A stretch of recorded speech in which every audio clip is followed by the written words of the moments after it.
है बस, स्टमक हो गया था पूरा। चलिए उसके बाद स्मॉल इंटेस्टाइन ही लिखाया था हमने।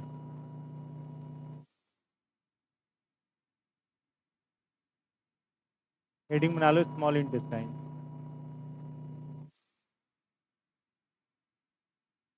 में इसे कहते हैं छोटी आंत, स्मॉल इंटेस्टाइन, हेडिंग बना लीजिए।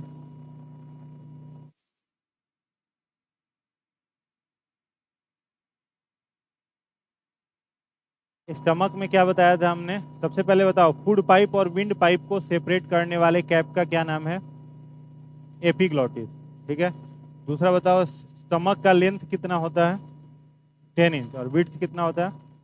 4 इंच। शेप कैसा होता है? जे शेप। ठीक है। स्टमक में कौन सा ग्लैंड पाया जाता है? Gastric gland. गैस्ट्रिक ग्लैंड कौन सा जूस बनाता है? Gastric juice. गैस्ट्रिक जूस के कितने कंपोनेंट हैं? HCl क्या काम करता है? भोजन को किसमें बदलता है? काइम में। काइम एसिडिक होता है कि बेसिक होता है? एसिडिक होता है। ठीक है। फूड के पैथोजेंस को कौन डिस्ट्रॉय करता है? HCl। पेप्सिनोजेन एक्टिव इंजाइम है कि इनएक्टिव इंजाइम है? एक्टिव इंजाइम है। उसका एक्टिव फॉर्म क्या कहलाता है? पेप्सिन। मिल्क प्रोटीन को एडल्ट पर्सन में डाइजेस्ट कौन करता है? Adult person. मिल्क प्रोटीन को एडल्ट पर्सन में डाइजेस्ट करने का एंजाइम कौन सा है? पेप्सिन। कौन है? पेप्सिन। और शिशुओं में, बच्चों में कौन होता है? रेनिन होता है। मिल्क में कौन सा प्रोटीन पाया जाता है? कैसीन। स्टमक का इनर वाल किसका बना होता है? म्यूकस का। HCl से स्टमक को प्रोटेक्ट कौन करेगा? म्यूकस करेगा। ठीक है। पेप्टिक अल्सर किस अंग को प्रभावित करता है? स्टमक को प्रभावित करता है। चलो याद है। स्मॉल इंटेस्टाइन में कुछ फैक्ट्स हैं, पहले लिख लो फिर डिस्कस करते हैं। एक और बताओ, स्टमक के कितने पार्ट होते हैं? स्टमक और ओसोफेगस का जुड़ा हुआ भाग क्या कहलाता है? स्टमक और ओसोफेगस जहां जुड़ा हुआ होता है उस पार्ट को क्या कहते हैं? फुंडिक। स्टमक का मिडिल पार्ट क्या कहलाता है? कार्डियक। और स्टमक और स्मॉल इंटेस्टाइन का पाइलोरी। ठीक है। पाइलोरी क्या है? सबसे नैरोएस्ट कैविटी। चलिए लिखिएगा इसमें स्मॉल इंटेस्टाइन में, length of small intestine is 7.4 metre. छोटी आंत की लंबाई, छोटी आंत की लंबाई 7.4 मीटर होती है। छोटी आंत की लंबाई 7.4 मीटर होती है। दूसरा पॉइंट इसका लिखिएगा, following parts of, following parts of small intestine are, छोटी आंत के निम्न भाग हैं। छोटी आंत के निम्न भाग हैं। छोटी आंत के निम्न भाग हैं। पहला लिखिएगा ड्यूडेनम। ड्यूडेनम, हिंदी में इसको कहा जाता है ग्रहणी। लिखिएगा ड्यूडेनम, हिंदी में इसको कहते हैं ग्रहणी। ठीक है। इसमें पहला पॉइंट लिखिएगा, द फर्स्ट पार्ट ऑफ, लिखिएगा the first part of small intestine where acidic food, where acidic food chyme converted into alkali medium called chyle, called chyle after mixing with bile juice and pancreatic juice secreted by liver and pancreas respectively. Hindi वाले लोग लिखेंगे यह छोटी आंत का, यह छोटी आंत का पहला भाग है, यह छोटी आंत का पहला भाग है जहां अम्लीय भोजन, जहां अम्लीय भोजन कायम, यह छोटी आंत का पहला भाग है जहां अम्लीय भोजन कायम, जहां अम्लीय भोजन कायम, CHYME कायम, हिंदी में लुगधी कहते हैं। पिछले क्लास में मैंने बताया था हिंदी में इसे कहा जाता है लुगधी। जहां अम्लीय भोजन कायम, क्षारीय अवस्था, क्षारीय अवस्था, अम्लीय भोजन कायम, क्षारीय अवस्था, क्षारीय अवस्था काइल, CHYLE काइल में बदल जाता है। क्षारीय अवस्था काइल, CHYLE काइल में बदल जाता है। जब वह काइल में बदल जाता है, जब वह पित्त रस काइल में बदल जाता है, जब वह पित्त रस, पित्त समझते हो, पित्त रस ब्रैकेट में लिख लेना बाइल जूस, पित्त रस ब्रैकेट में लिख लेना बाइल जूस, बाइल जूस तथा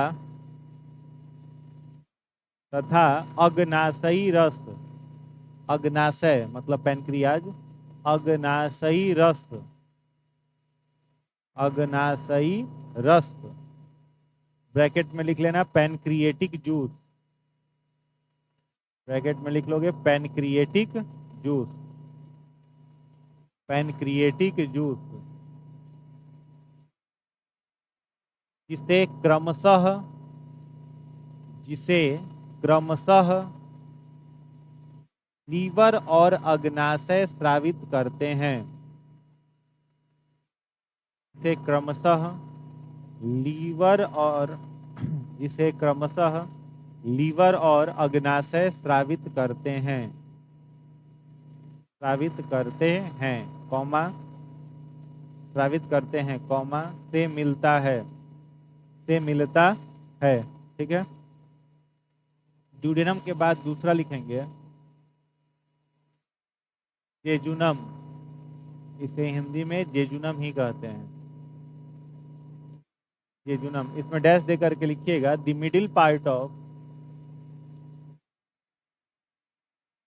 इसमें द मिडिल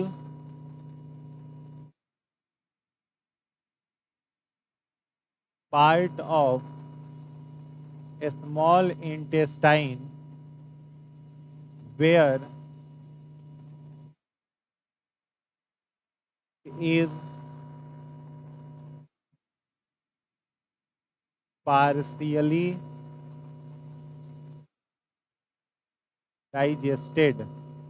हिंदी वाले लोग लिखेंगे छोटी आंत का मध्य भाग, छोटी आंत का मध्य भाग, मध्य भाग जहां भोजन का आंशिक पाचन, छोटी आंत का मध्य भाग जहां भोजन का आंशिक पाचन होता है, जहां भोजन का आंशिक पाचन होता है।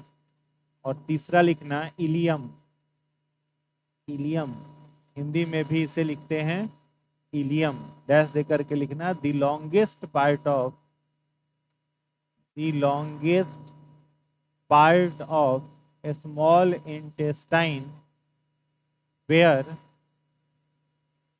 digestion becomes completed, where digestion becomes completed।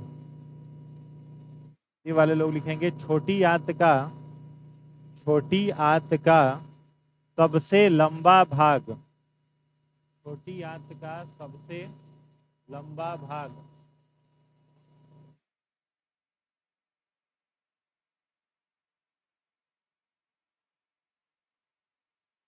आंत का सबसे लंबा भाग जहां पाचन की प्रक्रिया, जहां पाचन की प्रक्रिया पूर्ण हो जाती है, जहां पाचन की प्रक्रिया पूर्ण हो जाती है। नोट में लिखना, the inner wall of the inner wall of ileum have many finger like structure called microvilli, which absorb nutrients from digested food and pass them into different cell of the body. Blood, Hindi वाले लोग लिखेंगे note में, ilium के आंतरिक भाग में, ilium के आंतरिक भाग में हजारों उंगली नुमा संरचनाएं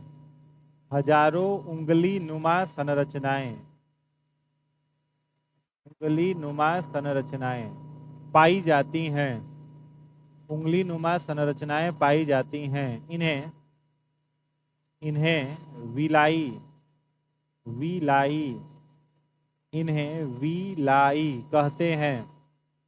विलाई कहते हैं, कौमा ये पचे हुए भोजन से विलाई कहते हैं, ये पचे हुए भोजन से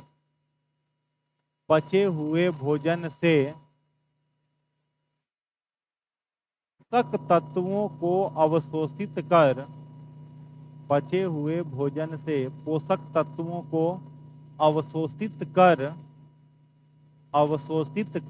उन्हें रक्त के द्वारा शरीर की कोशिकाओं तक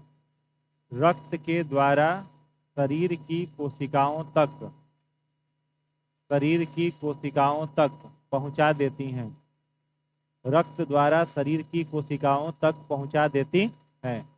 अब इसको फिगर से समझ लो। देखो, सबसे पहला पार्ट हम लोगों के डाइजेस्टिव सिस्टम का कौन सा है? ओरल कैविटी है, ओरल कैविटी ही है ना, बकल कैविटी जो पिछले क्लास में बताया था। तो बकल कैविटी के पार्ट्स में दो पार्ट्स का हम लोगों ने जिक्र किया था, एक टीथ भी पढ़ा था और दूसरा क्या पढ़ा था? टंग। तो टीथ जो था वो क्या कर रहा था? फूड को कॉम्प्लेक्स से सिंपलर फॉर्म में बदल रहा था, और उसके बाद जैसे ही वो भोजन हम लोगों के सलाइवा में मिल रहा था, जिसे सेक्रेट कौन कर रहा था? Salivary gland.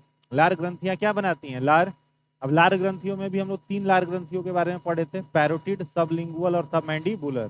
ठीक है, तो जब लार में भोजन मिल जाता है तो भोजन के किस भाग का पाचन वहां हो जाता है? तो स्टार्च का।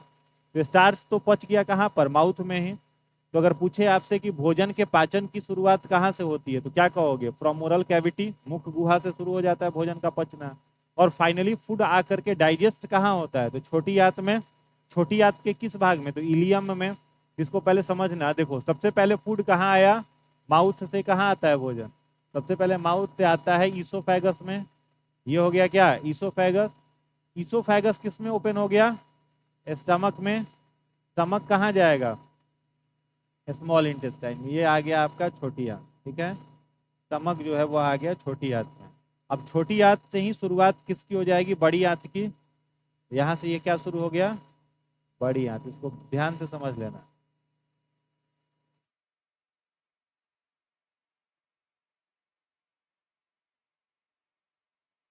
ये हो गया आपके स्टमक। तो फूड जैसे ही यहाँ स्टमक में आया, तो स्टमक में वो फूड किस रूप में कन्वर्ट हो गया था? काइम। स्टमक में फूड किस में बदला था? काइम में। काइम जो था वो क्या था? फूड का कौन सा फॉर्म था? एसिडिक। और एसिडिक फॉर्म जब काइम बना तो कब बना? जब वो फूड 5 घंटों तक किसके साथ रहा? HCl। ठीक है, अब स्टमक और स्मॉल इंटेस्टाइन यहाँ पर जहाँ जुड़ रहे हैं, इस पार्ट का नाम मैंने आपको बताया था, कौन सा पार्ट? पाइलोरिक पार्ट या पाइलोरिक कैविटी, जो कि मानव शरीर का क्या है, सबसे नैरोएस्ट कैविटी है। तो ये जो काइम है, ध्यान से समझने का कोशिश करना। स्टमक जो है इसमें HCl बन रहा है जिसका पीएच मान लगभग 1.8 है। तो इस HCl से स्टमक को प्रोटेक्ट कर ले रहा है इसके अंदर का पाया जाने वाला कौन सा पार्ट? म्यूकस। कौन सा पार्ट प्रोटेक्ट कर रहा है? म्यूकस। म्यूकस भी कैसे बनता है? तो गैस्ट्रिक जूस से ही बनता है, ठीक है। तो म्यूकस HCl से प्रोटेक्ट कर ले रहा था किस? स्टमक को। लेकिन ये जो काइम बना है, इस काइम का भी पीएच लगभग कितना है? 1.8, जो कि आपके HCl का पीएच है। अगर वही काइम डायरेक्ट यहाँ पर उतर जाए छोटी आंत में, स्टमक में 5 घंटे के बाद वो भोजन कहाँ आएगा? छोटी आंत में आएगा। तो छोटी आंत का यह जो पहला भाग है, इसी को क्या कहा जाता है? ड्यूडेनम। क्या कहते हैं? ड्यूडेनम। हिंदी में कहते हैं ग्रहणी, ठीक है। तो सबसे पहले भोजन कहाँ आएगा? ग्रहणी में। तो ग्रहणी में तो म्यूकस है नहीं, ग्रहणी में म्यूकस है। जब यहाँ म्यूकस नहीं है और 1.8 पीएच के साथ भोजन यहाँ पर आएगा, तो ग्रहणी को जला देगा कि नहीं जला देगा? जला सकता है, बिल्कुल जला देगा, ठीक है। तो यहाँ पर कोई काम करना होगा ना। तो यहाँ पर क्या होगा समझना, यहाँ पर देखो, यहाँ पर होता है हम लोगों के बॉडी का सबसे लार्जेस्ट ग्लैंड, जिसे क्या कहते हैं? लीवर, ठीक है। और लीवर के बगल में क्या है? पिंक कलर का पैनक्रियाज, ठीक है। अब लीवर कौन सा जूस आपका बनाने वाला है? Bile juice. लीवर कौन सा जूस बनाता है? बाइल जूस, जिसको पित्त रस कहते हैं।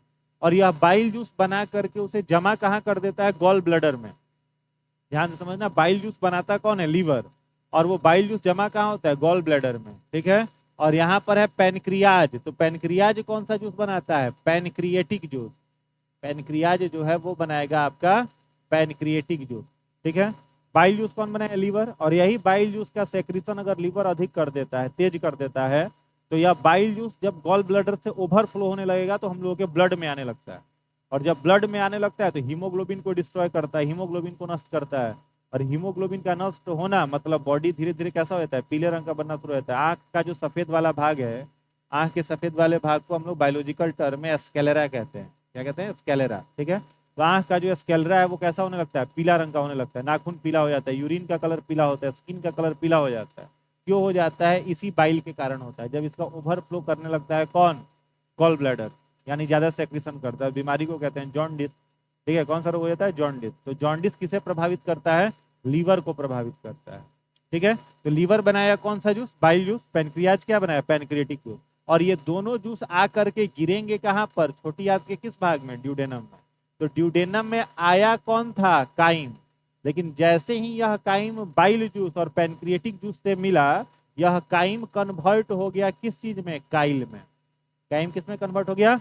काइल में। तो काइम भोजन का एसिडिक फॉर्म है और काइल भोजन का एल्कली फॉर्म है, ठीक है। तो अगर प्रश्न पूछे कि मानव में भोजन के पाचन की शुरुआत किस अवस्था में होती है, तो एसिडिक मीडियम में। और फाइनली फूड किस मीडियम में आकर के पच रहा है? एल्कली मीडियम, क्षारीय अवस्था में। याद रहेगा, ठीक है। तो अगर पूछे कि इस काइल का रूपांतरण कहाँ पर हुआ, काइल कहाँ पर ट्रांसफॉर्म हुआ, तो क्या कहोगे? ड्यूडेनम में। किसकी सहायता से हुआ? तो बाइल जूस और पैनक्रिएटिक जूस की सहायता से हुआ, ठीक है। अब यह काइम कहाँ पर आएगा? छोटी आंत के दूसरे भाग में, जिसे क्या कहा जाता है? जेजुनम। क्या कहा जाता है? जेजुनम। तो जेजुनम में इस भोजन का क्या होगा? पार्शियली डाइजेशन, आंशिक पाचन, कंप्लीट नहीं होगा। यहाँ तो कोई डाइजेशन हुआ ही नहीं, यहाँ पर केवल फूड का ट्रांसफॉर्मेशन एसिडिक से एल्कली मीडियम में हुआ। फूड का डाइजेशन शुरू कहाँ से हो रहा है आपका? जेजुनम से। और जेजुनम में क्या होगा? आंशिक पाचन। उसके बाद वो भोजन स्मॉल इंटेस्टाइन के किस भाग में आएगा? इलियम में। और इलियम क्या है? छोटी आंत का सबसे लंबा भाग है, लॉन्गेस्ट पार्ट है। और जैसे ही भोजन यहाँ पर आया, यहाँ पर उस फूड का क्या हो जाएगा? कंप्लीट डाइजेशन हो जाएगा, ठीक है।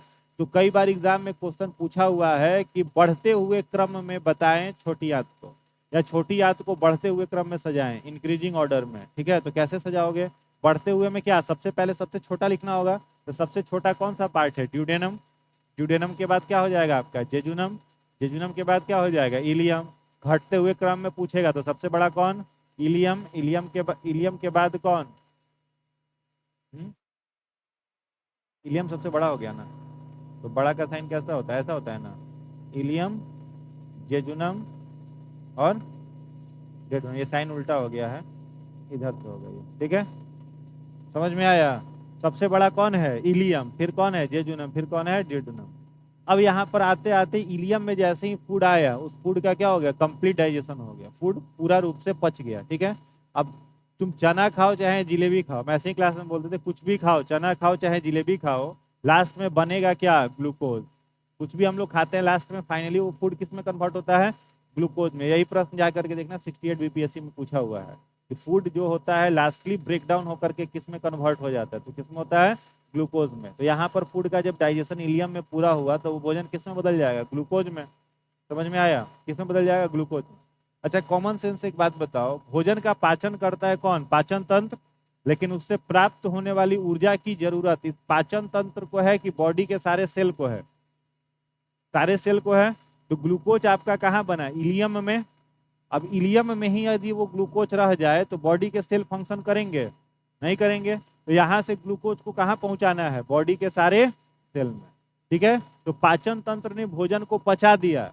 अब क्या होगा? यहाँ जो इलियम है, इस इलियम में हजारों लाखों की संख्या में इस तरीके के छोटे छोटे फिंगर लाइक प्रोजेक्शन होते हैं।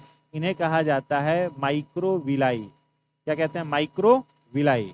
और ये माइक्रोविलाई पोरस होते हैं, मतलब इसमें छिद्र होता है। ठीक है, तो जो भोजन यहाँ ग्लूकोज के रूप में कन्वर्ट हुआ था, उस ग्लूकोज को एब्जॉर्ब कौन कर लेगा? माइक्रोविलाई। सारे माइक्रोविलाई क्या कर लेंगे? ग्लूकोज को एब्जॉर्ब कर लेंगे। और इस माइक्रोविलाई में कौन आता है? तो ब्लड। माइक्रोविलाई किससे जुड़ा हुआ रहता है? ब्लड से। और आप सभी को पता है ब्लड जो होता है, इसके अंदर एक पिगमेंट पाया जाता है, जिस पिगमेंट का क्या नाम है? हीमोग्लोबिन। ठीक है, 100 ग्राम ब्लड में हीमोग्लोबिन का क्वांटिटी लगभग कितना रहता है? 12 से 16 ग्राम तक हीमोग्लोबिन 100 ग्राम ब्लड में रहता है। ठीक है, अब हीमोग्लोबिन कहाँ है? ब्लड में। और ये हीमोग्लोबिन याद रखोगे, ब्लड में 3 चीजों को घुला सकता है: ऑक्सीजन, कार्बन डाइऑक्साइड और ग्लूकोज। याद रहेगा? अब जैसे तुम सांस लेते हो, ब्रीदिंग किया तुमने, तो ऑक्सीजन की जरूरत तुम्हारे फेफड़ों को है कि बॉडी के सेल में है? बॉडी के सेल को ना जरूरत है ऑक्सीजन की। तो आपने एयर खींचा तो वो एयर कहाँ गया? लंग्स में। और लंग्स से ऑक्सीजन को कैरी करके बॉडी के सारे सेल में कौन पहुंचा रहा है? ब्लड। कौन ले जा रहा है? ब्लड ले जा रहा है। तो ब्लड में कौन सा पिगमेंट है? हीमोग्लोबिन। और हीमोग्लोबिन क्या क्या कैरी कर सकता है? कार्बन डाइऑक्साइड, ऑक्सीजन और ग्लूकोज। तो यहाँ पर ध्यान से समझो, यहाँ पर जो ग्लूकोज बना, उस ग्लूकोज को कैरी कौन कर लेगा? हीमोग्लोबिन। और हीमोग्लोबिन फिर उस ग्लूकोज को कहाँ पहुंचा देगा? बॉडी के सारे सेल में। तो पाचन हुआ कहाँ? डाइजेस्टिव सिस्टम में, इलियम में पूरा हुआ। लेकिन यहाँ से ग्लूकोज को कैरी फॉरवर्ड करने का काम किसका है? ब्लड का है, जो कि बॉडी के सारे सेल तक पहुंचा देता है। कोई दिक्कत? सारे पॉइंट्स क्लियर हो गए? देख लो एक बार। छोटी आंत की लंबाई कितनी है? 7.4 मीटर। अगर पूरा पकड़ के ऐसे लंबा करे तो 7.4 मीटर। ऐसे याद कर सकते हो, जो ब्लड का पीएच है वही छोटी आंत की लंबाई है। याद रहेगा ना? ब्लड का पीएच भी कितना होता है? 7.4 होता है। ठीक है, दूसरा क्या लिखा है इसके पार्ट्स का? तो ड्यूडेनम में क्या होगा? भोजन काइम से किस में बदल जाएगा? काइल में। जब वह किससे मिलेगा? बाइल जूस और पैनक्रिएटिक जूस से। दूसरा क्या लिखा है हमने? जेजुनम। ड्यूडेनम हो गया। दूसरा क्या लिखा है? जेजुनम। तो जेजुनम मिडिल पार्ट है जहां पर भोजन का पार्शियली डाइजेशन होता है।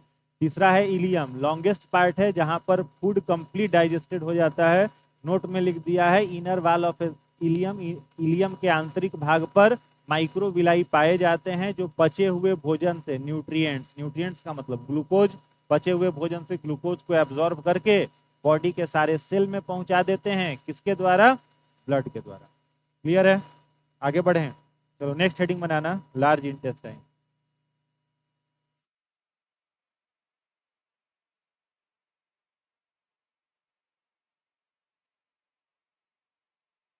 लार्ज इंटेस्टाइन, बड़ी आंत। इसमें डैश दे करके लिखना, द लेंथ ऑफ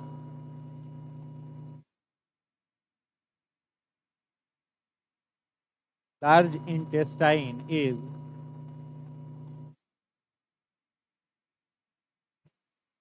1.5 मीटर। बड़ी आंत की लंबाई, बड़ी आंत की लंबाई 1.5 मीटर होती है। बड़ी आंत की लंबाई 1.5 मीटर होती है। अगला पॉइंट लिखना, the main function, the main function of large intestine is to absorb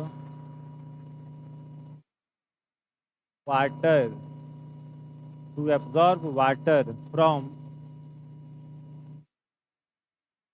digested. बड़ी आंत का मुख्य कार्य बड़ी आंत का मुख्य कार्य बड़ी आंत का मुख्य कार्य पचे हुए भोजन से जल का बड़ी आंत का मुख्य कार्य पचे हुए भोजन से जल का अवशोषण है। पचे हुए भोजन से जल का अवशोषण है। नेक्स्ट पॉइंट लिखना, parts of large intestine are. बड़ी आंत के निम्न भाग हैं। बड़ी आंत के निम्न भाग हैं। पहला लिखिएगा सीकम। पहला लिखोगे सीकम। सीकम में लिखना, it is the point of A small and large intestine. यह छोटी और बड़ी आंत का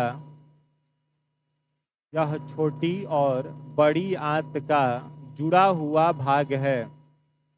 छोटी और बड़ी आंत का जुड़ा हुआ भाग है।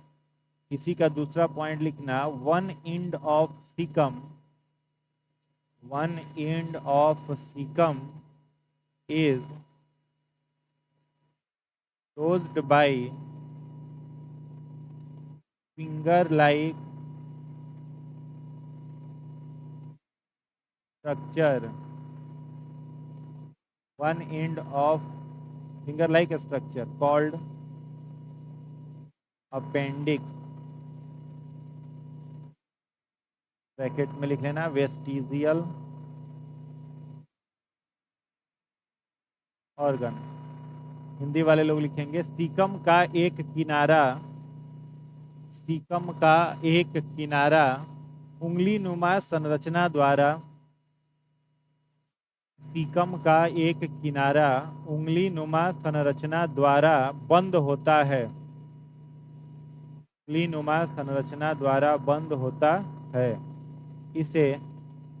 इसे अपेंडिक्स कहते हैं। इसे अपेंडिक्स कहते हैं। अपेंडिक्स नहीं होता, एपेंडिक्स होता है। ठीक है, हिंदी में लिखते हैं तो ऐसे लिखते हैं,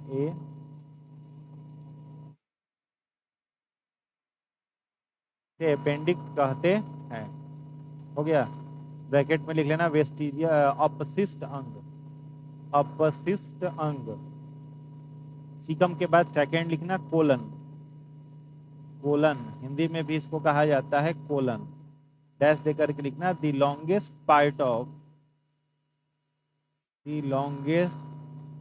part of large intestine where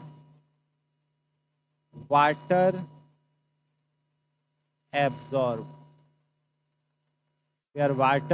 absorb from digested. ये वाले लोग लिखेंगे, बड़ी आंत का सबसे लंबा भाग जहां पचे हुए भोजन से जल का अवशोषण हो जाता है। पचे हुए भोजन से जल का अवशोषण हो जाता है। तीसरा लिखना है रेक्टम। इसे हिंदी में कहते हैं मलाशय। इसमें डैश दे करके लिखना, it store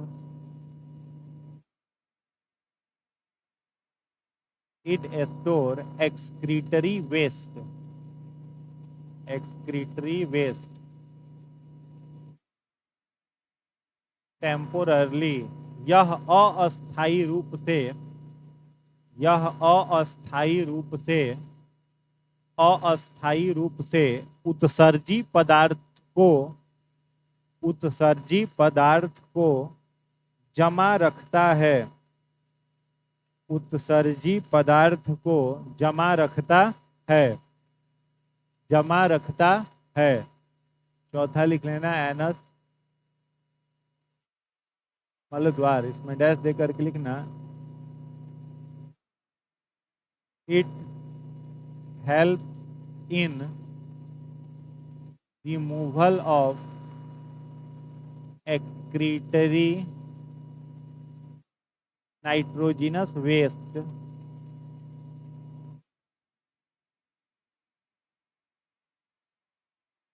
from the body of individual.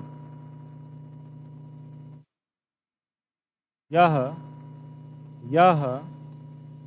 उत्सर्जी तथा नाइट्रोजनी अपशिष्ट को, यह उत्सर्जी तथा नाइट्रोजनी अपशिष्ट को जीवों के शरीर से निष्कासन का कार्य, उत्सर्जी तथा नाइट्रोजनी अपशिष्ट को जीवों के शरीर से निष्कासन का कार्य करता है, निष्कासन का कार्य करता है। अब इसमें क्लियर हो रहा है? इस फिगर में देखो, एक फिर से ड्रॉ कर देते हैं।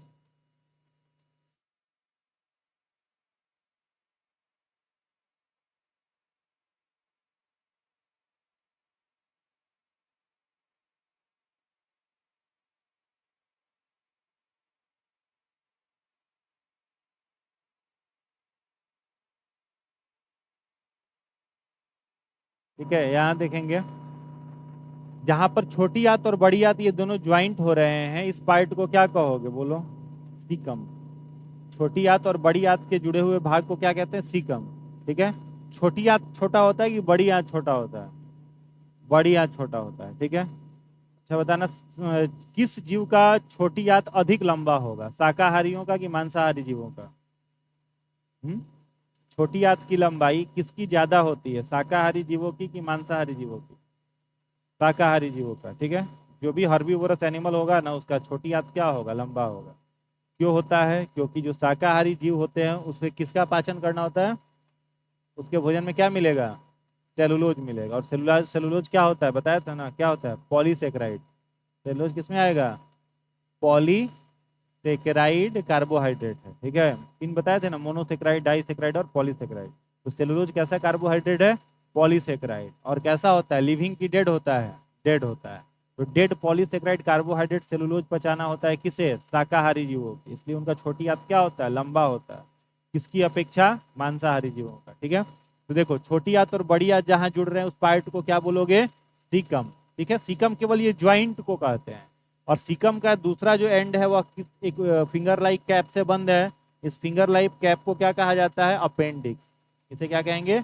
अपेंडिक्स। अपेंडिक्स कैसा ऑर्गन है? तो अभी हम लोगों के बॉडी में से वेस्टिजियल ऑर्गन कहा जाता है। ठीक है, जैसे आज के समय में और भी वेस्टिजियल ऑर्गन दिखेंगे। जैसे हम लोगों के पास पूंछ हुआ करता था, कब? जब हम लोग क्रो मैग्नन एप थे। अभी हम लोग क्या है? होमोसेपियंस। तो होमोसेपियंस का पूर्वज कौन था? Crow Magnon app. सबसे शुरुआती दौर में जो हम लोगों का सबसे पहला पूर्वज है वो कौन था? रामापेंथिगस। मानव का सबसे पहला पूर्वज जो था वह कौन था आपका? रामापेंथिकस। ये हम लोगों का सबसे प्राचीन पूर्वज था। ठीक है, रामापेंथिकस। अभी हम लोग क्या है? होमोसेपियंस। अभी हम लोग यही ना है जी, होमोसेपियंस। और होमोसेपियंस से जस्ट पहले हम लोग क्या थे? Crow Magnon. क्या थे? Crow Magnon app. तो बताओ, रामापेंथिकस जो था और क्रो मैग्नन जो था वो दोनों का बॉडी स्ट्रक्चर एक था? अलग अलग था। हम लोग आज के समय में क्रो मैग्नन एप जैसे दिखते हैं? नहीं दिखते हैं। इवोल्यूशन हुआ है कि नहीं हुआ है? पहले हम लोगों के पास पूंछ हुआ करता था, शरीर पर बड़े बड़े बाल थे, केनाइन टीथ एकदम जंगली जानवरों की तरह बाहर निकला हुआ रहता था। लोअर जॉ जो है, निचला जबड़ा, वो पूरा आगे निकला हुआ रहता था। पूंछ होता था, रीढ़ की हड्डी डॉर्सल होती थी, हाथ का भी उपयोग चलने में करते थे। इतना सारा वेरिएशन था। तो इतना सारा वेरिएशन हम लोगों के बॉडी का चेंज हुआ चेंज हुआ ना। तो उसमें कई सारे ऑर्गन जो थे जो डिसअपियर हो गए। किसका थ्योरी था? लैमार्क का जिक्र किया था हमने, use and disuse organ theory. तो लैमार्क के उस थ्योरी के कारण हम लोगों का क्या हुआ, बॉडी का बहुत सारा ऑर्गन क्या हुआ, धीरे धीरे डिसअपियर हुआ। तो उसी क्रम में बहुत सारे ऑर्गन, पूंछ डिसअपियर हो गया, शरीर पर बड़े बड़े बाल थे वो नष्ट हो गए। अब पूंछ तो नष्ट हो गया, लेकिन पूंछ जिस हड्डी के साथ जुड़ा हुआ था वो हड्डी आज भी हम लोगों के शरीर में उपलब्ध है। कमर की सबसे निचली जो हड्डी होती है उसको टेल बोन कहते हैं या कॉक्सीडीना बोन कहते हैं। तो टेल बोन जो है वो क्या बताता है कि किसी समय पूंछ हम लोगों में भी हुआ करता था, आज खत्म है। अगर पूंछ अभी होता तो कोई काम नहीं, उसको वेस्टिजियल ऑर्गन में रखते हैं। नाखून जो है वो किस में आता है, वेस्टिजियल ऑर्गन में काउंट होता है, लेकिन है। तो इसमें इवोल्यूशन अभी तक आया नहीं है। अपेंडिक्स जैसा था वैसा आज भी बना हुआ है। इसका कोई रोल हम लोगों के बॉडी में डाइजेशन से रिलेटेड नहीं है, या फिर कोई इसका काम हम लोगों के शरीर में नहीं है। कई बार ये परेशानी का काम कर देता है। देखो यहाँ से जब फूड डाइजेस्ट हो गया तो माइक्रोविलाई यहाँ पर क्या करा था, ग्लूकोज को एब्जॉर्ब कर लिया। और जब ग्लूकोज भोजन से एब्जॉर्ब हुआ तो क्या बच गया उस भोजन में, केवल एक्सक्रीटरी नाइट्रोजिनस वेस्ट, अपशिष्ट पदार्थ ही ना बचा। तो छोटी आंत उस अपशिष्ट पदार्थ को कहाँ ढकेल देगा, बड़ी आंत में। कहाँ ढकेल देगा, बड़ी आंत। अब यहाँ से अपशिष्ट पदार्थ छोटी आंत फेंक दिया कहाँ, बड़ी आंत में। अब कुछ पार्टिकल ऐसे होते हैं कई बार जो यहाँ पर आ करके अपेंडिक्स में फंस जाते हैं। अब अपेंडिक्स कैसा स्ट्रक्चर है, क्लोज स्ट्रक्चर है, यहाँ से वो पास भी नहीं हो सकता है। पास होगा क्या, नहीं पास होगा। और ये क्या करता है, ये वेस्ट क्या करता है, अपेंडिक्स को सड़ा देता है, और कई बार अपेंडिक्स बस्ट कर जाता है, फट जाता है। अपेंडिक्स में नॉर्मली दर्द रहता है तो डॉक्टर ऐसे ही सर्जरी कर देता है, नहीं फट गया अगर अपेंडिक्स तो रोगी को बचाना मुश्किल हो जाता है। पूरा का पूरा टॉक्सिन जो है वो एलिमेंट्री कैनाल के अंदर फैल जाता है। एक तो इसका कोई काम नहीं है, दूसरा कई बार परेशानी का काम करता है। तो कभी भी एब्डोमेन की कोई सर्जरी होती है तो डॉक्टर बिना पूछे अपेंडिक्स को काट के हटा देता है, परमिशनों नहीं मांगता, रखे कि हटाते हैं। तो वो पूछियो लेता कि हमारा अंग रखे कि हटाए, वो कुछ वो नहीं करता है। इसका कोई काम बॉडी में है ही नहीं, जिसको हटा दिया जाता है। अब एक्सक्रीटरी वेस्ट यहाँ से कहाँ घुसा, बड़ी आंत में। तो जैसे ही सीकम खत्म हुआ यहाँ से क्या शुरू हो गया आपका, कोलन। क्या शुरू हो गया, कोलन। तो जैसे छोटी आंत का सबसे लंबा भाग कौन था, इलियम, वैसे ही बड़ी आंत का सबसे लंबा भाग कौन है, कोलन है। तो जब उत्सर्जी पदार्थ इस कोलन में पहुंचा तो ये कोलन क्या करेगा, उस उत्सर्जी पदार्थ के अंदर जितने वाटर मॉलिक्यूल्स हैं सबको एब्जॉर्ब कर लेगा। पूरे वाटर को ये क्या करेगा, एब्जॉर्ब कर लेगा। और वाटर एब्जॉर्ब होने के बाद वो एक्सक्रीटरी वेस्ट इस वाले भाग में कुछ देर के लिए स्टोर होगा, जिसे कहा जाता है रेक्टम मलाशय। ठीक है, एक्सक्रीटरी वेस्ट कहाँ आएगा, यहाँ तक का पूरा हिस्सा जो है वह क्या है, कोलन ही है। क्लियर ना, यहाँ पर रेक्टम में स्टोर हुआ और एनस के थ्रू बॉडी से रिमूव कर दिया जाता है। ठीक है, यही था क्या, डाइजेस्टिव सिस्टम। कोई डाउट इसमें, क्लियर है। चलिए अगला हेडिंग बनाइएगा, डाइजेस्टिव ग्लैंड, पाचन ग्रंथियां। डाइजेस्टिव ग्लैंड,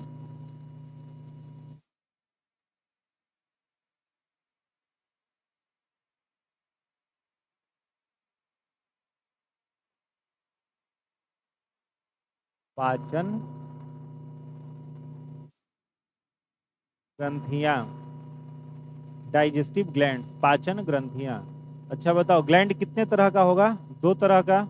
एक होता है इंडोक्राइन और दूसरा क्या होता है, एक्सोक्राइन। इंडोक्राइन और एक्सोक्राइन में क्या डिफरेंस है, एक्सो हार्मोन।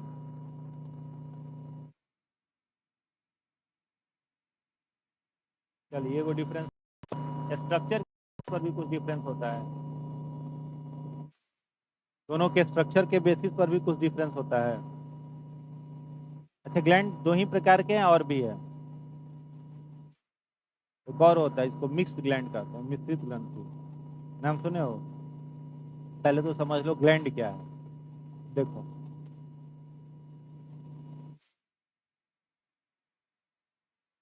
ग्लैंड हिंदी में इसको क्या कहेंगे, ग्रंथि।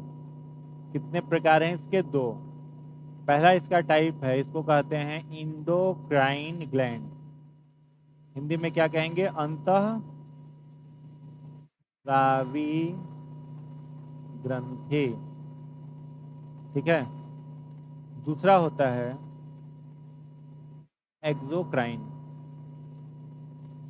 Exocrine gland. हिंदी में बाह्य स्रावी या बहिस्रावी ग्रंथि कहते हैं। और तीसरा ग्लैंड होता है, इसे कहते हैं मिक्स्ड ग्लैंड। में कहते हैं इसे मिश्रित ग्रंथि।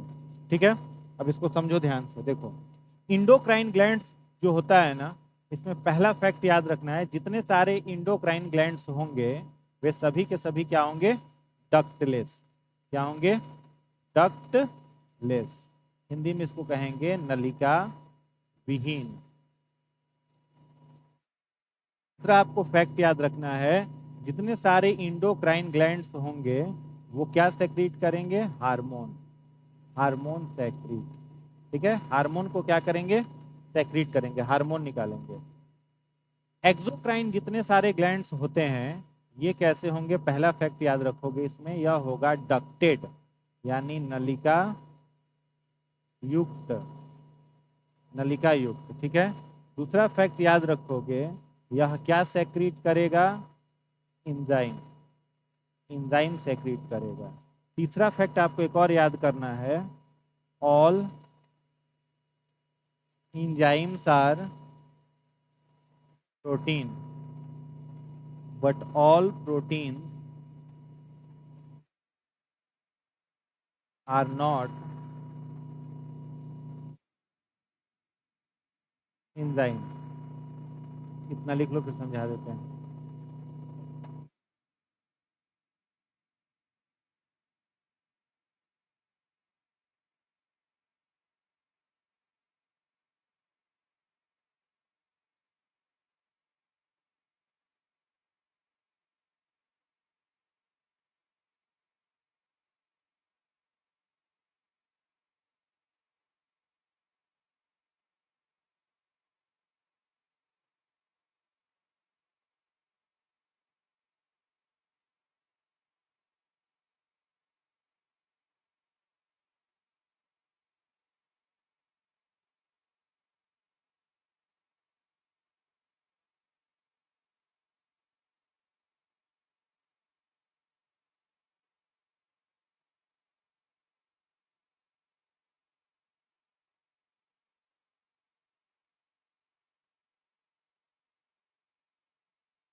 चलो, हो गया।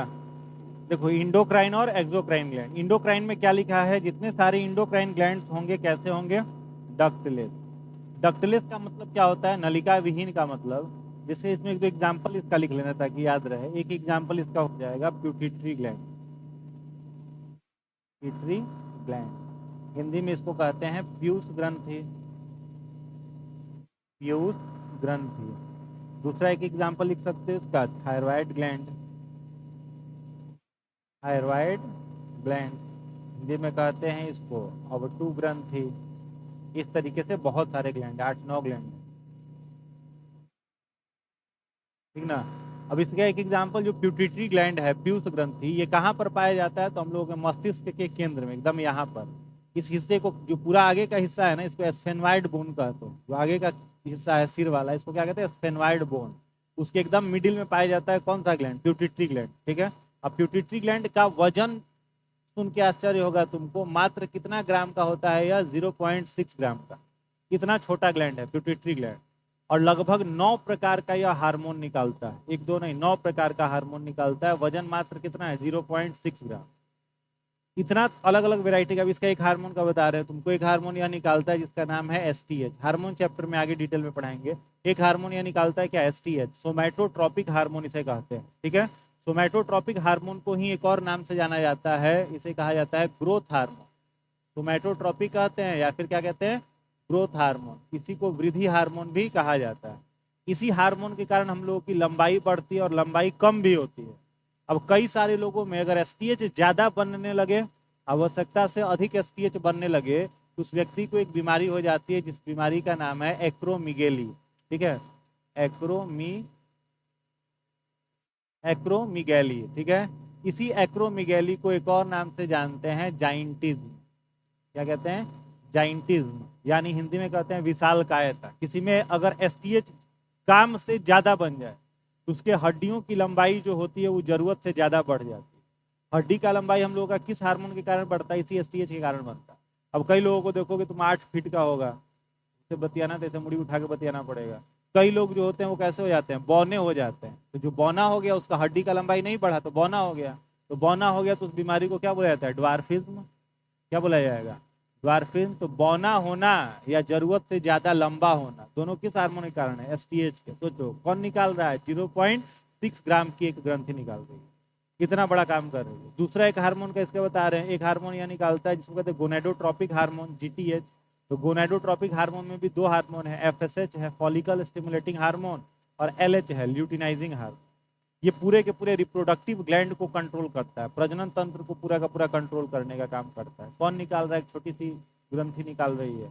और भी कई सारे हार्मोन, एलटीएच हार्मोन निकालता है, लैक्टोजेनिक हार्मोन जिसे कहते हैं, जो शिशु के जन्म के बाद मिल्क सेक्रीशन करने के लिए मेमोरी ग्लैंड्स को स्टिमुलेट करता है। इतना सारा काम कौन कर रहा है? एक छोटी सी ग्रंथि कर रही है। तो ग्लैंड्स जो होते हैं दिखने में छोटे होते हैं, लेकिन ह्यूमन बॉडी का या किसी भी एनिमल बॉडी का टोटल कंट्रोल इन्हीं के पास होता है। बॉडी में हम लोगों के जो भी चेंजेज होते हैं वो इन्हीं ग्लैंड्स के कारण से होते हैं। ठीक है। अब एक ग्लैंड्स है प्यूटिटरी ग्लैंड, चना के जैसा एकदम छोटा सा स्फेनोइड रीजन में यहाँ पर है। अब ये क्या बनाएगा? हार्मोन बनाएगा। तो ये जो हार्मोन बनाएगा ना, ये हार्मोन डायरेक्ट जा करके कहाँ पर मिल जाएगा? ब्लड में, सीधा ब्लड में जाएगा। यानी ब्लड आ करके रिसीव करके उस हार्मोन को वहां से लेकर के जाएगा।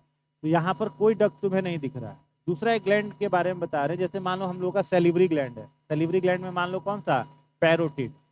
सैलिवरी ग्लैंड में मान लो एक ग्लैंड है, कौन सा? पैरोटिड। कहाँ पर है? चिक्स में, गाल में है। ठीक है। तो ये क्या बनाएगा? इंजाइम। क्या बनाएगा? इंजाइम। तो मान लो यहाँ पर इस तरीके का पैरोटिड ग्लैंड है गाल के अंदर, चिक्स के अंदर, और जिस इंजाइम को यह बनाएगा वो इंजाइम एक डक्ट के द्वारा फ्लो होगा। यहाँ पर यह क्या रहेगा? एक डक्ट। डक्ट का मतलब क्या होता है? ट्यूब, नली का। और ये ट्यूब से फ्लो होकर के यह इंजाइम जाएगा और अपने टारगेटेड ऑर्गन तक पहुंचेगा। तो जितनी सारी बहिर्स्रावी ग्रंथियां, एक एग्जांपल ये हो गया, हम लोगों के आंख में ग्लैंड पाया जाता है जिस ग्लैंड का नाम है लैक्रेमल ग्लैंड। आंख में कौन सा ग्लैंड है? लैक्रेमल ग्लैंड। इसको अश्रु ग्रंथि हिंदी में कहते हैं, टीयर्स निकालता है। तो अश्रु ग्रंथि जो है वो आंसू निकालेगा, तो वो आंसू भी किससे निकल करके आएगा? एक डक्ट से निकल करके आएगा और आंख से फिर धीरे धीरे क्या होगा? बाहर निकलेगा। तो वैसा सारा ग्लैंड जिसमें डक्ट लगा हुआ हो वो एक्सोक्राइन कहलाता है, और वो सारा ग्लैंड जो डक्टलेस हो वो इंडोक्राइन कहलाता है। अब यहाँ से ब्लड जो है, कॉमनली क्वेश्चन अगर आए कि डक्ट क्यों लगा हुआ है एक्सोक्राइन ग्लैंड, क्योंकि एक्सोक्राइन ग्लैंड्स को क्या बनाना है? इंजाइम। एक्सोक्राइन ग्लैंड्स को क्या बनाना है? इंजाइम। और जितने सारे इंजाइम्स होते हैं, बीपीएससी 65 में भी 66 में भी लगातार क्वेश्चन आया है कि इंजाइम्स क्या होते हैं, तो याद रखोगे ऑल इंजाइम्स आर प्रोटीन। जितने सारे इंजाइम्स क्या होते हैं वो क्या होते हैं? प्रोटीन। या फिर इंजाइम के लिए घटना चक्र में बनाओगे तो एक और टर्म मिलेगा, इंजाइम्स को कहा जाता है बायो कैटेलिस्ट। इंजाइम्स को क्या कहा जाता है? Bio catalyst. हिंदी में कहते हैं जैव उत्प्रेरक। किसे कहा जाता है? इंजाइम्स को कहा जाता है। कैटेलिस्ट क्या होता है? जो रेट ऑफ रिएक्शन को इंक्रीज कर दे या डिक्रीज कर दे। ठीक है। रिएक्शन के दर को जो बढ़ा देता है या घटा देता है उसे क्या कहा जाता है? कैटेलिस्ट कहा जाता है। लेकिन खुद केमिकल रिएक्शन में भाग नहीं लेगा। तो इंजाइम में क्या याद रखोगे? All enzymes are protein. दूसरा क्या याद रखोगे? All enzymes are biocatalyst. दोनों सारे इंजाइम्स जैव उत्प्रेरक हैं, सारे के सारे इंजाइम्स क्या हैं? प्रोटीन है। लेकिन दूसरा एक और टर्म याद रखोगे, all proteins are not enzyme. जितने सारे प्रोटीन हैं वे इंजाइम नहीं है। सारे के सारे प्रोटीन इंजाइम नहीं होते हैं, लेकिन सारे के सारे इंजाइम्स जो होंगे वे क्या होंगे? प्रोटीन होंगे। याद रहेगा? कोई दिक्कत इसमें? ठीक है। कोई फैक्ट में कोई दिक्कत? यहाँ पर all enzymes are protein but all proteins are not enzyme. यहीं पर मन करे तो ऐड कर लेना, जहां प्रोटीन लिखे हो वहां लिख लेना बायो कैटेलिस्ट भी, वहीं ऐड कर लेना बायो कैटेलिस्ट, ताकि याद रहे। क्लियर ना? अगर डायरेक्ट ये जो इंजाइम बना रहा है ना, ये इंजाइम अगर ब्लड में मिल जाए तो इंजाइम खराब हो जाएगा।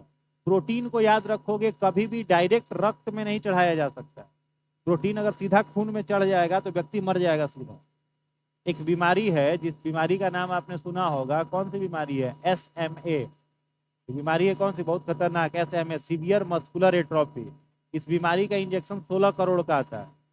अभी कुछ दिन पहले खूब चर्चा में था ना, एक बच्चा था जिसको 16 करोड़ का इंजेक्शन लगना था, बिहार में, आप लोग सुने होंगे। ठीक है। तो 16 करोड़ इस बीमारी का इंजेक्शन का दाम है। इस बीमारी में क्या होता है, एसएमए में शरीर के अंदर में प्रोटीन का निर्माण नहीं होता, कॉन्जेनाइटल डिजीज है, बच्चों में केवल होता है।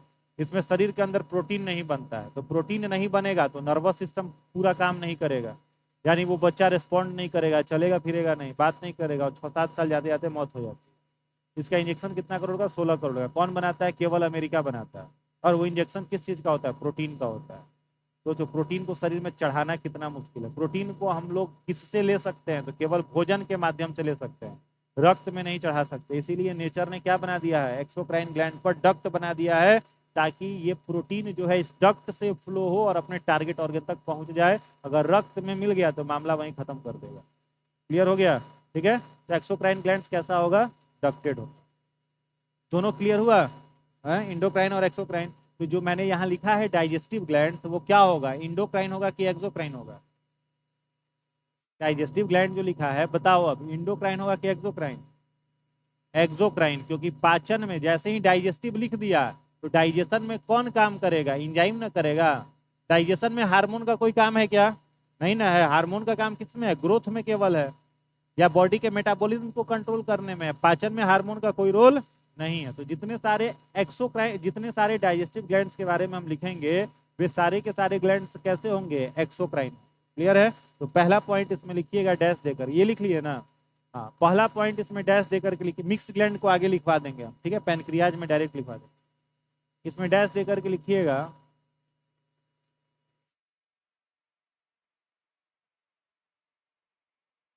all digestive glands are all digestive glands are exocrine.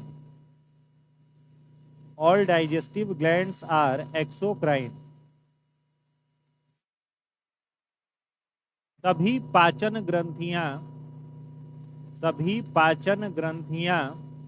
बाह्य स्रावी होती हैं। सभी पाचन ग्रंथियां बाह्य स्रावी, सभी पाचन ग्रंथियां बाह्य स्रावी होती हैं। हो गया। अगला पॉइंट लिखिएगा, they secrete various enzyme, they secrete various enzymes which helps in digestion of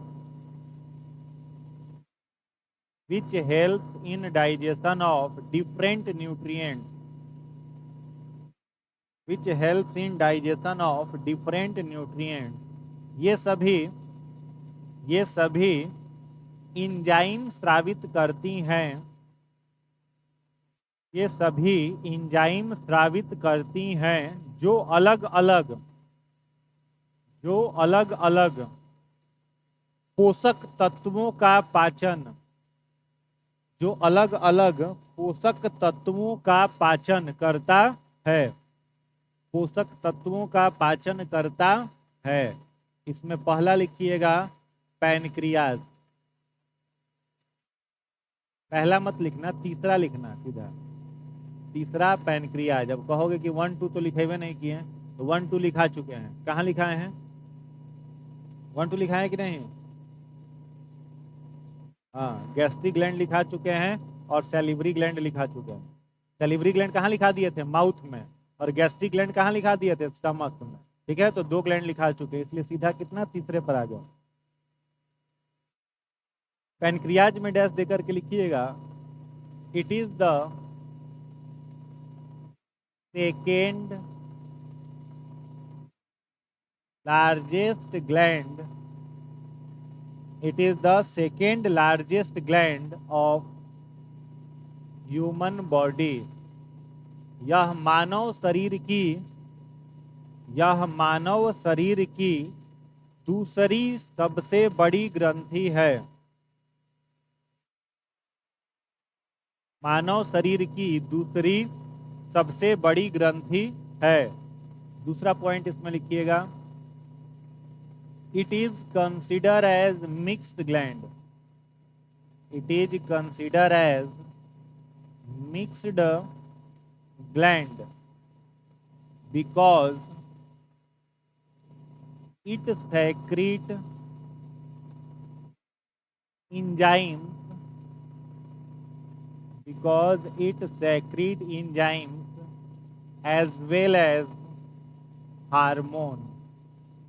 Hindi वाले लोग लिखेंगे इसे मिश्रित ग्रंथि कहते हैं, इसे मिश्रित ग्रंथि कहते हैं क्योंकि यह हार्मोन तथा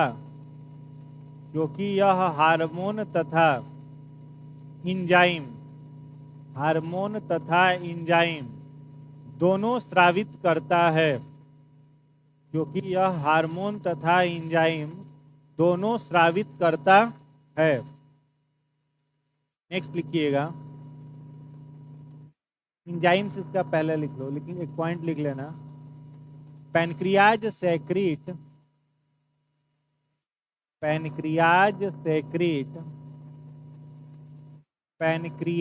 जूस विच कॉन्टेन, ये वाले लोग लिखेंगे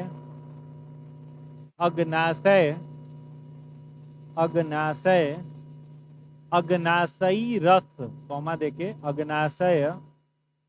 अग्नाशयी रस स्रावित करता है, अग्नाशयी रस स्रावित करता है, जिसके निम्न घटक हैं, पहला लिखिएगा ट्रिप्सिन, हिंदी में भी ट्रिप्सिन ही कहते हैं, ट्रिप्सिन डैश दे करके लिखिएगा, it helps in digestion of protein, यह प्रोटीन के पाचन का कार्य करता है,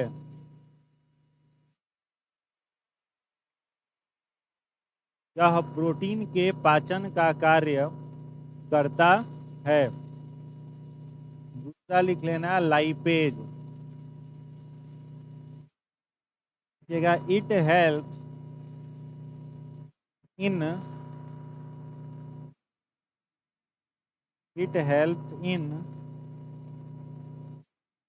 इमल्सिफिकेशन ऑफ फैट, हिंदी वाले लोग लिखेंगे यह वसा के सरलीकरण का कार्य, यह वसा के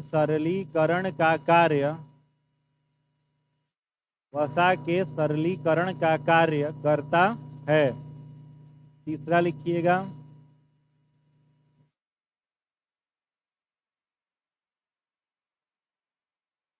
amylase,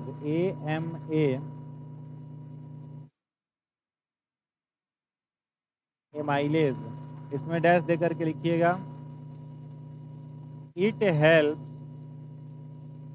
in digestion of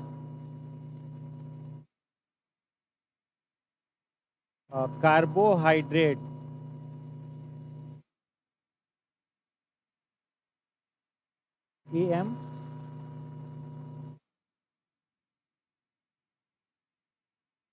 it help in digestion of carbohydrate, हो गया। उसके बाद एक चौथा लिख लेना न्यूक्लिएज, में लिख लीजिएगा it helps in digestion of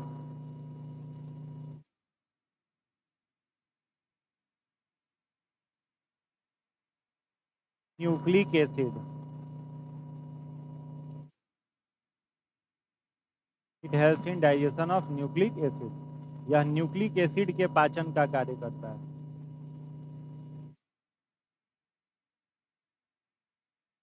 हो गया।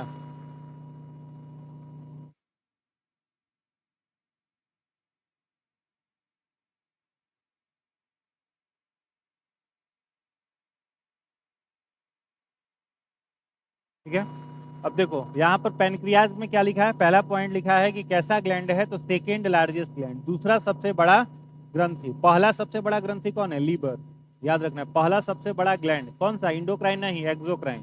पहला सबसे बड़ा एक्सोक्राइन ग्लैंड कौन है, लीवर। दूसरा सबसे बड़ा एक्सोक्राइन ग्लैंड पैनक्रियाज, ठीक है। पैनक्रियाज को किस में रखा जाता है? Mix gland. ये इंडोक्राइन नहीं है, एक्सोक्राइन भी नहीं है, कैसा है? Mix gland. तो जैसे ही मिक्स ग्लैंड लिखा तुरंत समझ जाओगे कि हार्मोन भी निकाल रहा है, एंजाइम भी निकाल रहा है, इसलिए कैसा ग्लैंड है? मिक्स ग्लैंड है। ठीक है, अभी यहाँ पर जो लिखा है कि pancreas secrete pancreatic juice. Pancreas कौन सा जूस बनाएगा? Pancreatic juice. इसका मतलब ये इंडोक्राइन का काम कर रहा है कि एक्सोक्राइन? बताओ, यहाँ पर यह जो फंक्शन कर रहा है वह कैसा कर रहा है? एक्सोक्राइन ग्लैंड का काम कर रहा है। ठीक है, इसके बाद इंडोक्राइन भी लिखा देते हैं। तो पैनक्रियाज एक जूस बनाता है, जूस का क्या नाम है? Pancreatic juice. जैसे स्टमक क्या बना रहा था? Gastric juice. तो गैस्ट्रिक जूस में था ना HCl, पेप्सिनोजेन और म्यूकस। वैसे ही पैनक्रिएटिक जूस के अंदर में 4 चीजें हैं, ट्रिप्सिन है, लाइपेज है, एमाइलेज है और न्यूक्लियेज है। ट्रिप्सिन किसका पाचन करेगा? प्रोटीन का। याद रखना है, ट्रिप्सिन जो है वो किसका डाइजेशन करेगा? प्रोटीन के पाचन करने का काम ट्रिप्सिन का है। अगर ये प्रोटीन से 1-2 क्वेश्चन और बन करके आता है। ठीक है, अगर आपसे पूछे कि प्रोटीन का पाचन कौन करेगा तो क्या कहोगे? ट्रिप्सिन। अगर कोई पूछे कि प्रोटीन का निर्माण हम लोगों के शरीर में करने वाले अंग का नाम बताओ तो क्या कहोगे? लीवर। अगर पूछ दे organ which helps in synthesis of protein तो कौन हो जाएगा? लीवर। और अगर पूछ दे आपसे कि cell organelles which helps in synthesis of protein तो क्या कहोगे? राइबोसोम। ठीक है, सेल ऑर्गेनल का नाम पूछ दिया कि कौन सा कोशिकांग है जो इसका निर्माण करेगा तो राइबोसोम। इसके बारे में किसने बताया था? पैलेडे ने। एक वैज्ञानिक थे, उनका नाम क्या था? पैलेडे। उन्होंने क्या बताया था कि राइबोसोम जो होता है वो प्रोटीन निर्माण का कार्य करता है। तो कोशिकांग पूछे तो राइबोसोम, अंग पूछे तो लीवर, और प्रोटीन का पाचन पूछे तो ट्रिप्सिन। याद रहेगा। दूसरा क्या है? लाइपेज। तो इमल्सिफिकेशन ऑफ फैट। यहाँ डाइजेशन ऑफ फैट नहीं लिखा है, क्या लिखा है? Emulsification of fat. यानी ये वसा का क्या करेगा? सरलीकरण, नॉट डाइजेशन। सरलीकरण का मतलब क्या? वसा जो है ये फैट कितने प्रकार का हो सकता है? तो 3 प्रकार का मेनली होता है। एक को कहते हैं हम लोग सेचुरेटेड फैट, एक होता है आपका अनसेचुरेटेड फैट, और तीसरा क्या होता है? Saturated unsaturated. एक और रख सकते हैं सॉल्यूशन टाइप का, सुपर सेचुरेशन में। 2 ही याद रखो, सेचुरेटेड फैट और अनसेचुरेटेड फैट। हम लोगों के लिए भोजन में कौन सा लेना चाहिए? ये वाला अनसेचुरेटेड। सेचुरेटेड वाला थोड़ा सा क्या करेगा? दिक्कत करता है। कैसे दिक्कत करेगा? सही है, सेचुरेटेड फैट कैसे दिक्कत करेगा? उसका डाइजेशन बहुत कॉम्प्लेक्स होता है। वैसे समझना, मान लो तुम किसी पार्टी उर्टी में गए भोजन करने, सेचुरेशन स्टेज किसे कहा जाता है? अगर हम लोग सॉल्यूशन से समझे, विलयन से, तो सॉल्यूशन किसे कहा जाता है जिसमें 2 चीजें हों? पहला इसमें क्या होना चाहिए? सॉल्यूट, और दूसरा क्या होना चाहिए? सॉल्वेंट।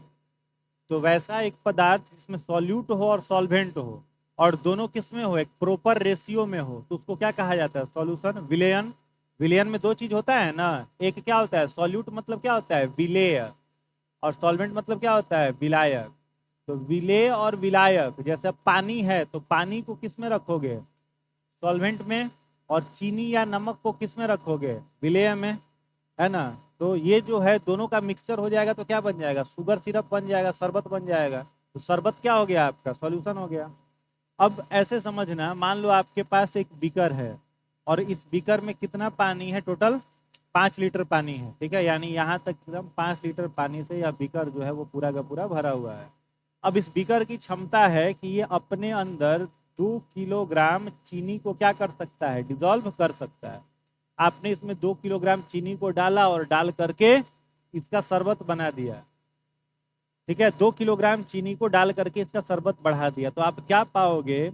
इसकी जो डेंसिटी है वो डेंसिटी क्या हो गई है? बढ़ गई है। घनत्व जो होगा इसका क्या हो जाएगा? बढ़ जाएगा, डेंसिटी फुल हो जाएगी। अब कोई आपसे कहे कि बाबू इसमें 10 ग्राम खाने वाला नमक डाल दो, और आप 10 ग्राम खाने वाला नमक भी इसमें डाल करके घोलिएगा, तो 10 ग्राम नमक पाओगे कि पेंदी पर जाकर के बैठ जाएगा, घुलेगा नहीं। एक ऐसा स्टेज आता है ना कि शरबत बनाते बनाते चीनी पेंदी में बैठना शुरू हो गया, वो चीनी घुल ही नहीं रहा है। हाँ? वो कब होता है? जब वो सॉल्यूशन क्या हो गया? सेचुरेटेड हो गया। यानी इस पानी की औकात कितना चीनी घुलाने का है? तो 2 किलो ही, और तुमने 2 किलो चीनी से इसका फुल कर दिया है। क्या फुल कर दिया है? तो वाटर के बीच में देख रहे हो जो इंटरमोलिकुलर स्पेस है, इसी में इंटरमोलिकुलर स्पेस में ना चीनी जाएगा। तो ये इंटरमोलिकुलर स्पेस भर गया। अब इसमें कुछ भी आप घुलाओगे तो 10 ग्राम नमक भी नहीं घुल रहा है, वो जाके कहाँ बैठ गया, पेंदी में बैठ जाएगा। तो पानी के मॉलिक्यूल्स का इंटरमोलिकुलर स्पेस फुल हो जाए किसी भी पदार्थ के घोलने से, तो वो सॉल्यूशन आपका क्या कहलाएगा, सेचुरेटेड। तो क्या कहोगे, सेचुरेटेड सॉल्यूशन। हिंदी में कहेंगे संतृप्त विलयन। समझ में आया। दूसरा देखो, एक और केस ऐसे समझो, आपके पास सेम बीकर है, कितना लीटर का, 5 लीटर का, और इसमें आपका 5 लीटर क्या है, पानी भरा हुआ है। क्षमता कितना ग्राम चीनी का है, 2 किलो चीनी को घुला सकता है। आपने इसमें घोला कितना, 1.5 किलो, या और भी अधिक जा सकते हो, 900 ग्राम, 1 किलो 900 ग्राम चीनी इसमें क्या करा तुमने, घोल दिया। ये विलियन क्या होगा, सेचुरेटेड कि अनसेचुरेटेड, अनसेचुरेटेड। कैसा होगा, अनसेचुरेटेड, यानी अभी इसमें आधा किलो और चीनी घुल सकता है। एक और तीसरा केस ये हो सकता है, 5 लीटर पानी का आपके पास है, आपने इसमें 2 किलो चीनी घोल दिया। अब कोई आपसे आ करके कहेगा कि जब तक इसमें 50 ग्राम तुम नमक नहीं घोलोगे ये शरबत हम नहीं पिएंगे। कोई जिद्दी टाइप का आ गया, कहा कि 50 ग्राम नमक घोलिए तभी शरबत पिएंगे, नहीं तो फेंक दीजिए, हमको मतलब नहीं है। तो फेंकोगे तो लॉस होगा तुम्हारा। बुद्धि लगाओगे कुछ, बुद्धि क्या लगाओगे, जैसे ही आप इस बीकर के पानी को हीट देना शुरू करोगे, ठीक है, हीट देना शुरू करोगे तो इसके मॉलिक्यूल्स में इंटरमोलिकुलर स्पेस बनना शुरू हो जाएगा। और जैसे ही इंटरमोलिकुलर स्पेस बनना शुरू हो जाएगा, क्या पाओगे कि 50 ग्राम नमक इसमें आसानी से घुल गया। तो वैसा सॉल्यूशन जिसमें इंटरमोलिकुलर स्पेस फुल हो जाने के बाद दोबारा इंटरमोलिकुलर स्पेस हीट की सहायता से तैयार किया जाता है, वह सॉल्यूशन जो होता है वह क्या कहलाता है, सुपर सैचुरेटेड सॉल्यूशन कहलाता है। हिंदी में कहते हैं अति संतृप्त विलयन। क्या कहेंगे, अति संतृप्त विलयन।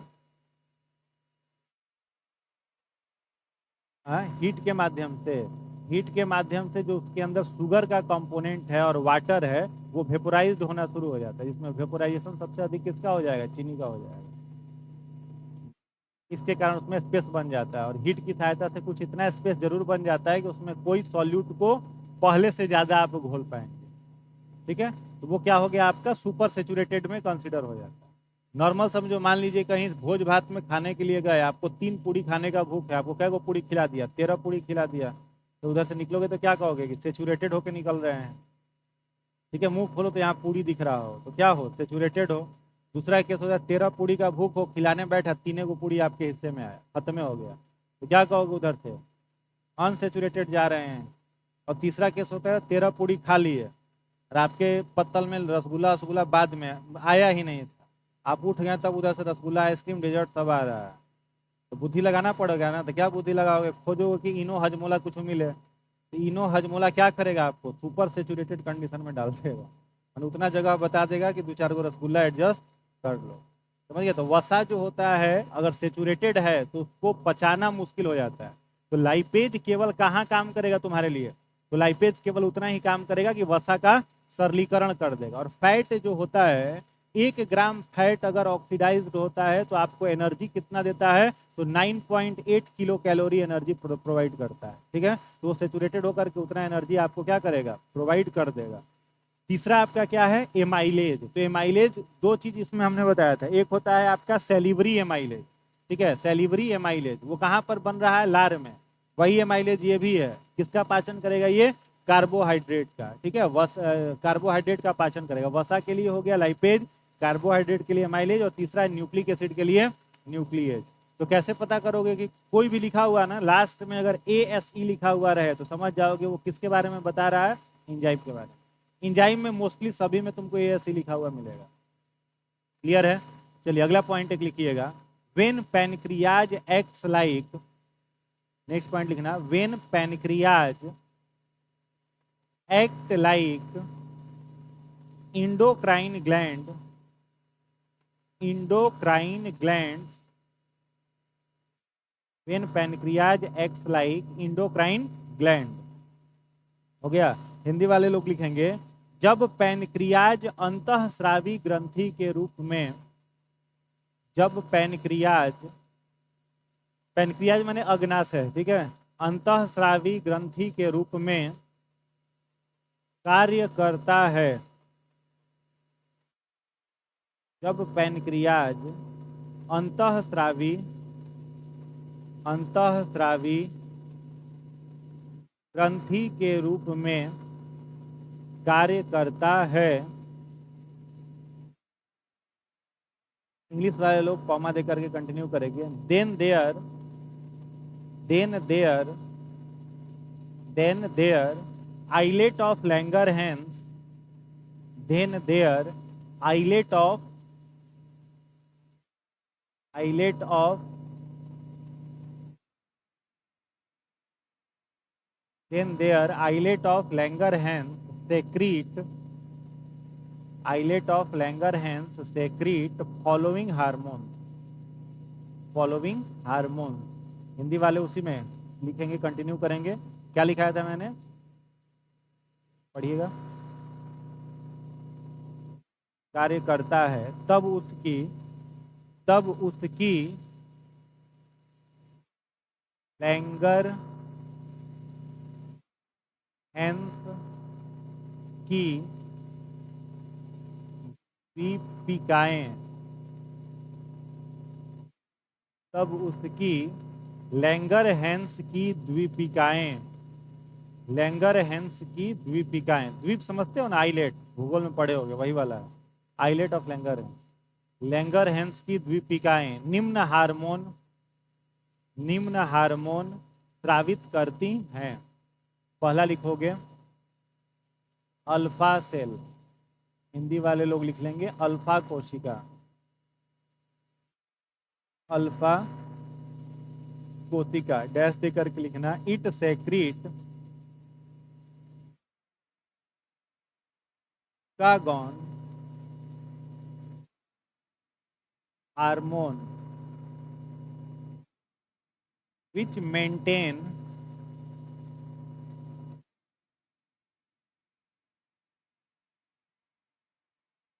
glucose level in blood। Hindi वाले लोग लिखेंगे यह ग्लूकागॉन नामक हार्मोन, बोर्ड पर लिखा हुआ है ग्लूकागॉन, यह ग्लूकागॉन नामक हार्मोन स्रावित करता है। यह ग्लूकागॉन नामक हार्मोन स्रावित करता है जो रक्त में ग्लूकोज की मात्रा, तो रक्त में ग्लूकोज की मात्रा नियंत्रित करता है। रक्त में ग्लूकोज की मात्रा नियंत्रित करता है। दूसरा लिखिएगा इसमें बीटा सेल, हिंदी में कहेंगे बीटा कोशिका।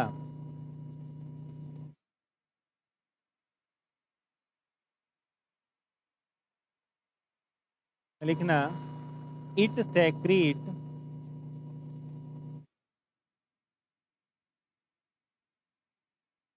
Insulin hormone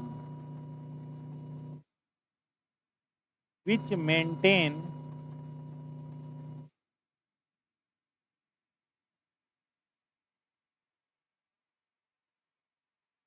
sugar level in blood। Hindi वाले लोग लिखेंगे यह इंसुलिन नामक हार्मोन स्रावित करता है जो रक्त में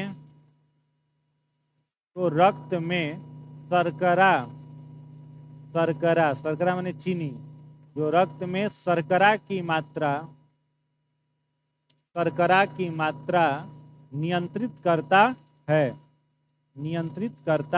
है। इसी में एक और पॉइंट लिखना, due two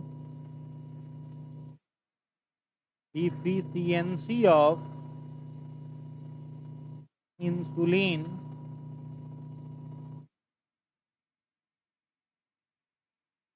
diabetes caused. Insulin की कमी से मधुमेह रोग होता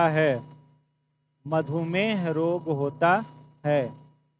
तीसरा लिखना गामा सेल, हिंदी में कहते हैं इसको गामा कोशिका, it control the function of, it control the function of alpha and beta cell. यह अल्फा तथा बीटा कोशिका के कार्य को, यह अल्फा तथा बीटा कोशिका के कार्य को, अल्फा तथा बीटा कोशिका के कार्य को नियंत्रित करता है। ठीक है, अब यहाँ पर पैनक्रियाज कैसा काम कर रहा है, इंडोक्राइन। ठीक है, अब पैनक्रियाज का ही एक हिस्सा होता है, जिसे देखोगे ना तो द्वीप जैसा तुम्हें दिखेगा। ठीक है, आइलेट जैसा दिखता है, उस वाले हिस्से को क्या कहा जाता है, आइलेट ऑफ लैंगरहैंस। उसमें 3 प्रकार के सेल को देखा गया है। एक सेल जो पहला होता है वो कौन सा है, अल्फा सेल। तो अल्फा सेल के द्वारा सेक्रेट किया गया हार्मोन कौन सा होगा, ग्लूकागॉन। तो रक्त में जो ग्लूकोज की मात्रा होता है उसका कंट्रोल कौन करेगा, ग्लूकागॉन करेगा। दूसरा पैनक्रियाज का सेल है कौन सा, बीटा सेल। तो बीटा सेल कौन सा हार्मोन निकाल रहा है, इंसुलिन। और इंसुलिन क्या काम करेगा, ब्लड शुगर को कंट्रोल करेगा। कम हो जाएगा इंसुलिन तो कौन सी बीमारी घेरेगी, डायबिटीज। अब क्वेश्चन ये नहीं पूछता कि मधुमेह रोग किस हार्मोन से होगा, क्वेश्चन पूछता है पैनक्रियाज के किस सेल के एक्टिव नहीं रहने से डायबिटीज हो जाएगा। तो क्या हो जाएगा, बीटा सेल। बीटा सेल थोड़ा सा भी निष्क्रिय हुआ तो इंसुलिन का सेक्रेशन डैमेज होने लगता है, जिससे मधुमेह नामक रोग प्रभावित कर देता है। ठीक है, और तीसरा इसमें कौन सा हो जाएगा, गामा सेल। तो गामा सेल क्या काम करेगा, अल्फा और बीटा को नियंत्रित करने का कार्य करता है। तो तीनों याद कर लेना है, अल्फा में ग्लूकागॉन, बीटा में इंसुलिन, गामा इन दोनों को नियंत्रित करेगा। ठीक है, चलिए पैनक्रियाज में इतना ही। उसके बाद चौथा लिखिएगा लीवर। लीवर हिंदी में इसको कहा जाता है यकृत। लीवर में लिखिएगा इट इज द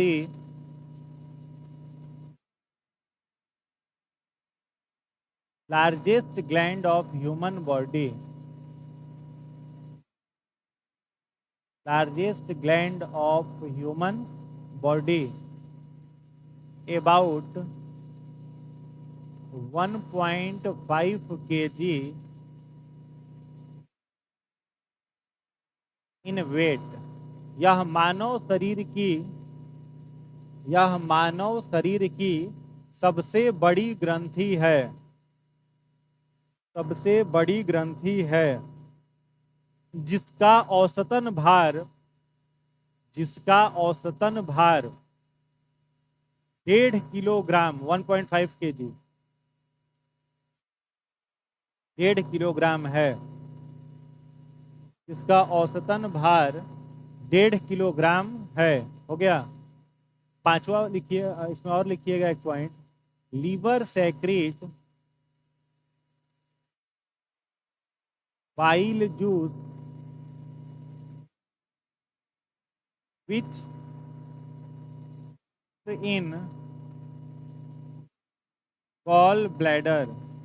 हिंदी वाले लोग लिखेंगे लीवर पित्त रस स्रावित करता है, लीवर पित्त रस स्रावित करता है, जो पित्ताशय में जमा होता है। अगला पॉइंट लिखिएगा, it is the site of decomposition of RBC. It is the site of decomposition of RBC and protein synthesis. ये वाले लोग लिखेंगे यह प्रोटीन संश्लेषण का केंद्र है, यह प्रोटीन संश्लेषण का केंद्र है, प्रोटीन संश्लेषण का केंद्र है, तथा यहाँ आरबीसी का विघटन भी होता है, आरबीसी का विघटन भी होता है। ठीक है, तो लीवर लार्जेस्ट ऑर्गन हो गया, वजन कितना हो जाएगा, 1.5 किलोग्राम। कौन सा जूस सेक्रेट करेगा, बाइल जूस। कहाँ जमा होगा बाइल जूस, गॉल ब्लैडर में। और यह क्या काम करेगा, आरबीसी का डिकम्पोजिशन। ये नहीं कहोगे कि आरबीसी यहाँ मर जाएगा, डिकम्पोज होता है, डिकम्पोजिशन मतलब उसमें डिवीजन होता है, ठीक है। मरेगा कहाँ पर आरबीसी जाके, स्प्लीन में। आरबीसी का डेड कहाँ पर होता है, स्प्लीन में, प्लीहा में जाकर के मरता है, इसलिए प्लीहा को क्या बोला जाता है, आरबीसी का कब्रिस्तान कहा जाता है, ठीक है। किसे कहते हैं, प्लीहा को कहते हैं। यहाँ डिकम्पोजिशन लिखा है हमने, decomposition of RBC and protein synthesis, दो काम करेगा। पांचवा और लास्ट लिख लेना, intestinal gland. Intestinal gland, Hindi में इसको कहते हैं आंत्र ग्रंथि। डैश देकर के लिखिएगा, it is located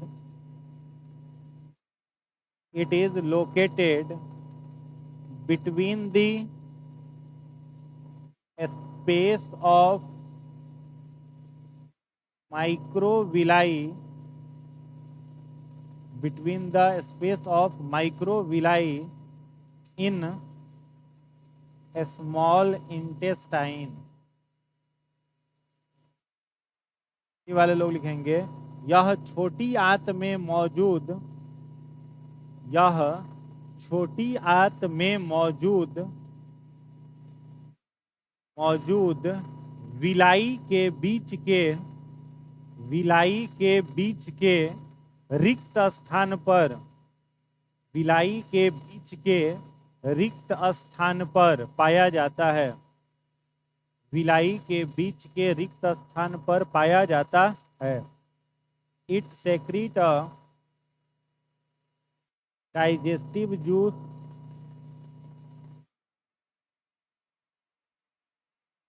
succus entericus which helps in assimilation of food। ये वाले लोग लिखेंगे, यह सक्कस इंटेरिकस नामक, यह सक्कस इंटेरिकस नामक पाचक रस स्रावित करता है। सक्कस इंटेरिकस नामक पाचक रस स्रावित करता है, पाचक रस स्रावित करता है, जो भोजन के स्वांगीकरण, जो भोजन के स्वांगीकरण, जो भोजन के स्वांगीकरण, ब्रैकेट में लिख लेना एसिमिलेशन, भोजन के स्वांगीकरण ब्रैकेट में लिखिएगा एसिमिलेशन का कार्य करता है, एसिमिलेशन का कार्य करता है। हो गया। तो जो स्मॉल इंटेस्टाइन ह्यूमन बॉडी का था ना, तो उसका लास्ट पार्ट इलियम जो था, इलियम में मैंने क्या कहा, माइक्रोविलाइज होते हैं। तो माइक्रोविलाइज के बीच का जो गैपिंग है, उसी गैपिंग में कौन सा ग्लैंड होता है, आंत्र ग्रंथि, इंटेस्टाइनल ग्लैंड, ठीक है। ये कौन सा जूस बनाएगा, सक्कस इंटेरिकस। सक्कस इंटेरिकस में लास्ट में क्या होगा, क्या काम करेगा, assimilation of food. Assimilation of food का मतलब क्या होता है, एनर्जी उत्पन्न करना, पचे हुए भोजन से ऊर्जा उत्पन्न करना। ऊर्जा उत्पन्न करना का मतलब क्या है, एटीपी तैयार करना। ऊर्जा उत्पन्न करने का मतलब क्या, एटीपी तैयार करना। एटीपी को क्या बोला जाता है, एनर्जी फ्यूल या सेलुलर क्वाइन बोलते हैं। कोशिकीय ईंधन किसे कहा जाता है, एटीपी को कहा जाता है। समझ गए, एटीपी क्या है, ये रेस्पिरेशन चैप्टर में बताएंगे। एडेनोसिन ट्राइफॉस्फेट क्या है, रेस्पिरेशन में मिलेगा आपको। तो जो पचा हुआ भोजन है उससे ऊर्जा मुक्त करने के कार्य में सहायक कौन सा जूस है, सक्कस इंटेरिकस है। क्लियर। तो चलिए आज इतना ही, फिर इसके आगे कल के क्लास में इसको इतना याद कर लीजिएगा।